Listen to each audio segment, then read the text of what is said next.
오늘은 우리는 신앙생활을 하면서 종종 이런 생각들을 합니다. 하나님의 일을 하면 모든 것이 잘 풀릴 것이다 라는 생각도 하고요. 기도하면 문제는 자연스럽게 해결될 것이다 라는 생각도 합니다. 그런데 현실은 어떻습니까? 우리가 때론 열심히 기도하고 하나님을 열심히 섬기려고 할수록 오히려 더 많은 어려움과 예상치 못한 일들이 찾아올 때가 있습니다. 심지어 어떤 때는 이게 정말 하나님의 뜻인가라는 그런 마음이 들 때도 있죠. 왜 이렇게 하나님의 일을 하고자, 바르게 하고자 하는데 왜 이렇게 방해가 많을까라는 그런 고민이 들 때도 있습니다. 오늘 본문에 나오는 바울과 실라가 바로 이런 상황에 있었습니다. 오늘 말씀에 보면 그들은 기도하러 가는 길이었습니다. 하나님의 일을 하러 가는 길이었죠. 그런데 그 길에서 이들은 이상한 일을 만나게 됩니다. 자기를 도와주는 것처럼 보이지만 실제로는 자신들을 방해하는 그런 존재를 만나게 되죠. 그리고 이 일로 인하여 결국 감옥에까지 갇히는 이런 일을 겪게 됩니다. 여러분, 왜 이런 일이 일어날까요? 하나님이 일을 하는데 왜 이렇게 방해가 생기고 오히려 더 어려운 일이 생기는 것처럼 느끼게 될까요? 오늘 우리는 이 말씀을 통해 사탄의 전략이 무엇인지, 그리고 그 가운데서 하나님의 사람은 어떻게 살아가야 하는지에 대해 우리가 나눠보고자 합니다. 바울과 실라가 빌립보에 머물고 있었습니다. 그리고 오늘 또 여전히 바울과 실라는 기도하러 갔죠. 바울의 특징을 보면 항상 기도하는 곳을 찾는 특징이 있어요. 우리가 나누진 않았지만 바울이 기도하는 중에 한 상 가운데 마게도냐로 가라라는 지시를 들었죠. 그리고 그 마게도니아로 가서 그가 기도할 곳을 찾는 가운데 루디아라는 자색 옷감 장사를 만나 하나님의 교회가 세워지기도 했고, 또 오늘 본문을 보면 여전히 바울은 기도하러 가는 삶을 살고 있음을 우리는 볼 수가 있습니다. 이들이 이 기도하는 곳으로 가다가 한 여종을 만납니다. 이 여종에 대해서 성경은 이 여종은 귀신 들린 자였다라고 말해요. 이 여종을 가리켜 그 주인들에게 큰 이익을 주는 자다라고 그렇게 또한 말합니다. 즉, 사람들의 관심과 신뢰를 이끌어 그로 인해 돈을 벌게 해주는 그런 존재였습니다. 이런 귀신 들린 한 여인이 이 바울과 실라를 보고 따라다니며 이렇게 외칩니다. 이 사람들은 지극히 높은 하나님의 종으로서 구원의 길을 너희에게 전하는 자라라고 말해요. 우리가 생각하기에 조금 이상한 말입니다. 오히려 바울을 방해하려면 바울을 비방하고 적대시하고 바울의 신뢰를 깎아먹으려고 그렇게 해야 할 것 같은데, 이 귀신 들린 여인은 오히려 바울을 따라다니며 그를 높입니다. 바울은 이 소리를 듣고 바울의 반응은요, 심히 괴로워했다라고 이렇게 기록되어 있습니다. 왜 바울은 괴로워했을까요? 이 말씀을 묵상하다 보면 이 귀신의 행동에 대한 의도가 있음을 느낄 수 있었습니다. 겉으로 보기에는 바울을 돕는 것처럼 보입니다. 사람들에게, 이 귀신 들린 여인은요, 사람들에게 신뢰도 있어요. 그가 얘기하는 거는 다 맞거든요. 그렇죠? 점치 있고 이러면. 그렇기에 이 귀신 들린 여자가, 야, 이 사람은 너희를 구원의 길로 인도하는 자다라고 얘기하면 사람들이 이 바울에게 어떨까요? 이 바울을 신뢰하고 그 바울에게 관심을 가지는 그런 상황들이 일어났을 겁니다. 그렇기에 이 여인의 소리에 따라 사람들은 이 바울과 실라에게 모여들었을 것입니다. 그런데 이렇게 모여든 사람들의 관심은요, 바울과 실라가 전하는 복음이 아니라 그들의 이익입니다. 왜냐하면 그 여인의 말을 듣는 사람들은 역시 자기의 이익을 위해 그 여인의 말을 듣는 사람이기 때문에 무언가를 얻기 위해 도움을 받기 위해 바울을 따르게 된 것이죠. 이것이 복음의 본질을 흐리게 만드는 일입니다. 또한 더 위험한 것이 있는데요. 사람의 많은 관심과 인정을 받기 시작하면, 물론 바울과 실라는 그렇지 않았겠지만 연약한 우리들은 사람들의 많은 인정과 신뢰를 받다 보면요, 우리의 마음이 교만해지고 높아지기 쉽습니다. 결국 사탄은 이 외적인 성공과 인기로, 또 내적으로는 교만함으로 하나님의 사람을 넘어뜨리려고 하는 것이죠. 그렇게 우리는 항상 하나님의 말씀에 우리를 비추어 보아 매일매일 말씀을 묵상하고 상고함으로 그 말씀에 비추어 나를 보아 우리의 목이 곧게 하지 않고 겸손한 마음으로 우리를 돌아보며 사는 그런 삶이 우리의 신앙의 삶이다라고 할 수 있습니다. 바울은 이 여인의 의도를 간파했습니다. 그래서 바울은요, 괴로워하며 바울은 주 예수 그리스도의 이름으로 귀신을 쫓아냅니다. 그렇게 이제 이 한 여인의 방해가 끝난 것처럼 보입니다. 한 여인에게 들려있던 귀신이 떠나가 버렸기 때문이죠. 그렇게 끝난 것 같았지만, 그런데 또 다른 공격이 시작되고 있죠. 여종의 주인들이 이제 더 이상 자신의 이익이 끊어지는 걸 생각하고 이제 바울과 실라를 붙잡아 고발하고 있습니다. 결국 바울과 실라는 옷이 찢기도록 매를 맞고 깊은 감옥에 갇히게 됩니다. 이 모든 과정은요, 결국 복음을 막으려는 사탄의 전략, 우리의 삶 가운데서 하나님의 은혜와 복음의 삶을 막으려는 사탄의 전략입니다. 사탄은 때로는 우리를 인정해주고, 때로는 우리의 마음을 즐겁게 하고, 때로는 인기로, 또 우쭐거리는 마음으로 우리를 무너뜨리려 합니다. 또 한편으로는 때로는 우리가 억울하게 하고 우리의 고난으로 우리를 무너뜨리려고도 합니다. 그리고 오늘날 우리의 많은 성도들이 이런 사탄의 공격에 많이 넘어지기도 하죠. 그러나 바울과 실라는 달랐습니다. 그들이 너무 대단한 사람이었기 때문에 달란 게 아니라 어쨌든 그들은 달랐습니다. 바울과 실라는 그 억울함 가운데 감옥에 갇혔죠. 감옥에 갇힌 한밤중에 가장 어둡고 고통스러운 그때에 바울과 실라는 무엇을 했을까요? 25절에 보면요, 한밤중에 바울과 실라가 기도하고 하나님을 찬송하며 죄수들이 듣더라라고 말합니다.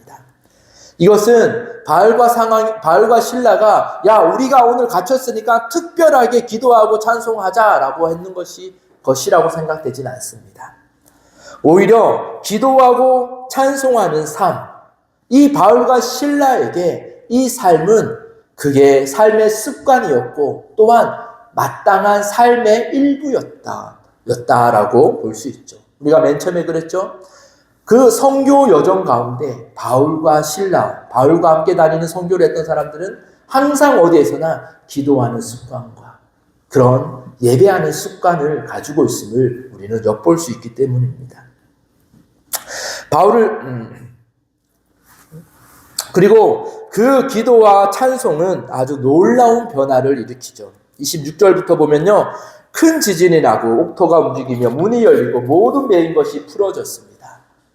이 장면은 단순한 기적이 아닙니다. 바울과 실라가 찬송하며 기도할 때에 닫힌 것이 열리고 묶인 것이 풀어지고 억압에서 자유케 되는 것, 이게 무엇이죠?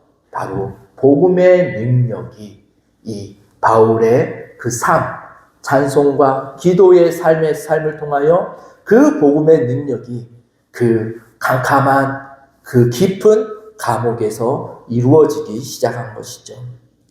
하나님의 능력이 그곳에 임한 것이죠. 하나님의 능력이 임하고 그리스도의 복음이 선포될 때에 이런 일들이 일어납니다. 여러분, 우리 가운데서도 하나님의 능력과 그리스도의 복음이 우리의 삶에 들려지고 우리의 삶에 임할 때에 우리에게도 우리의 닫힌 것들이 열어지고 묶인 것들이 풀어지고 우리를 메고 있던 그 억압이 자유케 되는 그 은혜가 저와 여러분 가운데 있기를 소망합니다. 그리고 이 변화는요, 단순히 풀려나는 변화가 아닙니다. 더 놀라운 은혜로 이어지는데, 이런 변화가 일어나자 간수가 깨어 옥문이 열린 것을 보고 죄수들이 도망한 줄 알고 자결하려고 합니다. 옥문이 다 열렸어요.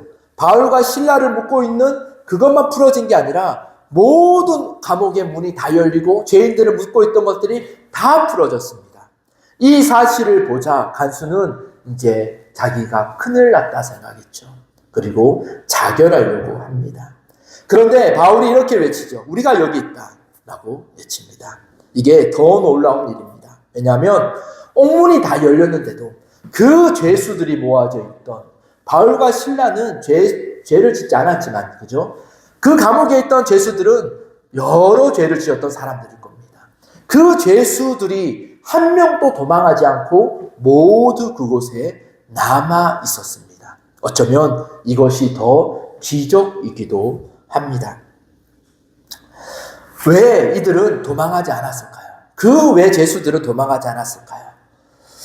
그들은 바울과 실라의 기도와 찬송을 들었다라고 성경은 말합니다.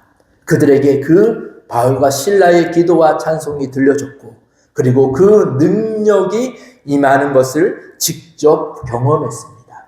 그들은 그 능력이 임하는 것, 기적이 나타나는 것을 눈으로 본 것이 아니에요. 그들을 묶고 있던 것들이 풀어지는 그 하나님의 능력이 그 죄인이었던 그들에게도 역시 경험되어졌다라는 거예요. 그렇기에 그들은 그 하나님의 임재와 복음의 은혜 앞에 그들은 도망하지 아니하고 그 은혜의 앞에 잠잠히 기다리고 있었다라고 우리가 해석해 볼 수도 있죠. 죄인들이 모였던 곳입니다. 그곳에 하나님의 능력이 선포되었습니다. 세상 사람들이 보기에는요, 그곳에는 하나님의 은혜가 임하면 안 되는 곳이에요. 왜? 죄인이거든요. 그런데 하나님의 능력과 복음은 그곳에 선포되었습니다. 하나님은 그곳에 복음을 선포하기 위하여 바울과 실라를 감옥에 보낼 것이기도 하죠. 그러나 동시에 우리가 생각해 볼 것은 그 하나님의 사람, 기도와 찬송과 하나님 앞에 성실하게 하나님 앞에 나아가는 바울과 실라가 있는 곳이 어디라도 그곳에 하나님의 능력이 임한다라는 것을 우리가 이렇게도 생각해 볼 수 있죠. 그렇기에 우리가 하나님 앞에 복음으로 빚진 자, 복음의 능력, 하나님의 은혜를 사모하는 자들이, 저와 여러분들이 우리가 어디에 있든 어떤 상황에 놓여 있든 우리가 있는 곳에 하나님의 복음이, 하나님의 능력이 우리를 통하여 임할 것이고, 그 임하는 통로는 바울과 실라의 모습을 통하여 볼 때 기도와 찬송과 예배로 하나님이 정하신 그 방법대로 우리가 순종하며 살아갈 때에 그곳에 하나님의 은혜가 임한다라는 거죠. 그리고 이 하나님의 은혜는요, 이 복음은 결국 어디로 이어집니까? 결국은 복음의 끝은 구원입니다. 사탄은 그렇게 방해를 했죠. 복음이 전해지지 않도록 사탄은 그렇게 온갖 수단으로 교묘하게 방해를 했습니다. 그리고 결국 바울과 실라를 잡아서 감옥에 넣었을 때 어쩌면 사탄은 내가 이겼다라고 생각할 수도 있어요. 사탄은 참으로 지혜로운 자이지만 한편으로는 복음 앞에서는 참으로 무지한 자이기도 합니다. 그 말은 하나님의 구원의 역사는 사탄이 알 수가 없는 것이에요. 왜냐하면 예수 그리스도를 십자가에 죽이면 사탄은 하나님의 복음의 사역을 막는 걸로 생각했지만 결국 그 십자가에서 죽으심으로 인하여 온전한 구원을 이루신 것처럼 오늘 말씀에도 바울과 실라를 옥에 가두고 멈추게 하면 자기들이 이긴 것 같다라고 생각했지만 오히려 그 바울과 실라를 통하여 그들을 통하여 하나님의 구원의 계획은 여전히 이루어 가셨다라는 거죠. 이와 같이 오늘날 우리에게도 마찬가지죠.